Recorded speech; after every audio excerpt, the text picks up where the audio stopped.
Assalamualaikum warahmatullahi wabarakatuh. Nama saya Kiki Karnika, NPM 2021031030250, jurusan Hukum Ekonomi Syariah kelas D. Di sini saya akan memperjelaskan tentang arbitrase syariah. Baiklah, saya akan membacakan dari awal, yaitu tentang arbitrase syariah.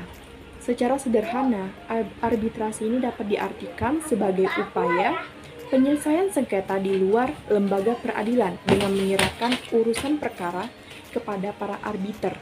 Nah, lalu kemudian arbiter ini menjembatani dibuatnya kesepakatan atau perjanjian tertulis yang bersifat final dan mengikat kedua belah pihak yang berselisih. Secara umum, persoalan tentang arbitrase ini telah diatur di dalam Undang-Undang Nomor 30 Tahun 1999 tentang arbitrase dan alternatif penyelesaian sengketa.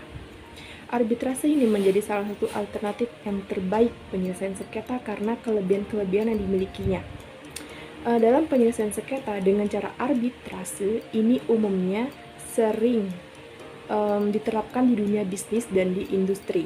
Hingga kemudian seiring dengan perkembangan dunia bisnis dan perekonomian Islam di Indonesia maupun internasional menyebabkan adanya kebutuhan akan lembaga penyelesaian sengketa bisnis dan secara Islami.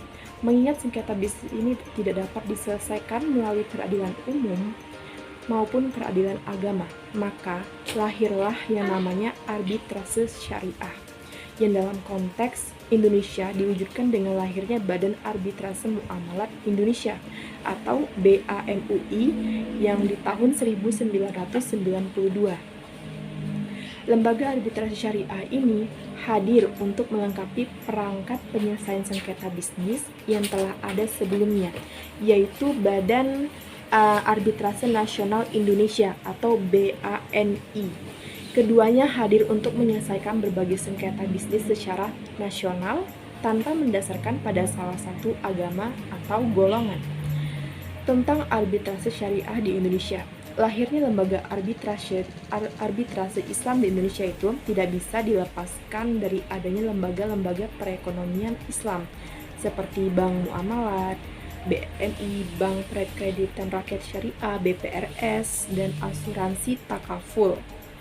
Lembaga keuangan tersebut hadir dengan mengusung prinsip syariah dan secara yuridis formal telah diatur dalam Undang-Undang Nomor 10 Tahun 1998 tentang perubahan atas Undang-Undang Nomor 7 Tahun 1992 tentang perbankan.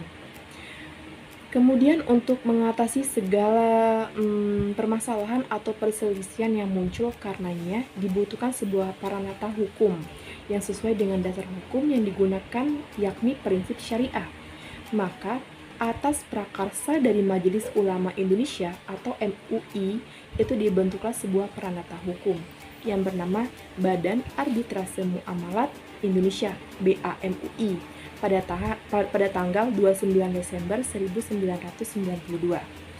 Lalu pada tanggal 24 Desember 2003 ini berdasarkan keputusan MUI nomor Kep 09 MUI 2003, BAMUI resmi diubah menjadi Badan Arbitrase Syariah Indonesia atau Basyarnas. Nah, lembaga ini bertugas menangani berbagai sengketa bisnis, baik bagi mereka yang beragama Islam maupun non-Islam.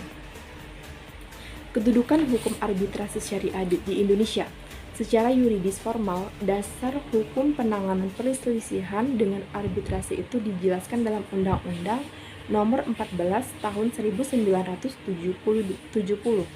Pasal 3 Ayat 1, yang berbunyi, penyelesaian perkara di luar pengadilan atas dasar perdamaian atau melalui arbitrase tetap diperbolehkan.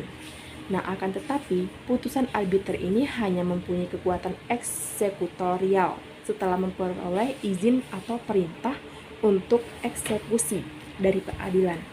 Dalam perkembangannya, landasan dibolehkannya arbitrase ini pun didukung oleh hadirnya UU Nomor 30 Tahun 1999 yang menjelaskan bahwa setiap lembaga arbitrase akan sah secara umum hukum apabila telah memenuhi syarat atau ketentuan yang telah diatur.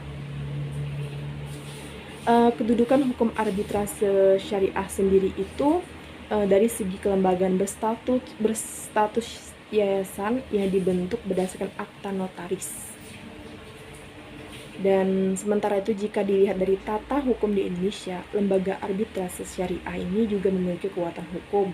Hal ini mengingat dalam hukum positif Indonesia, lembaga lain di luar lembaga peradilan dibolehkan untuk menjadi penengah atau wasit hakim dalam penyelesaian sengketa. Baiklah, hanya itu saja yang dapat saya jelaskan. Sedikit dan kurangnya saya mohon maaf. Saya akhiri. Wassalamualaikum warahmatullahi wabarakatuh.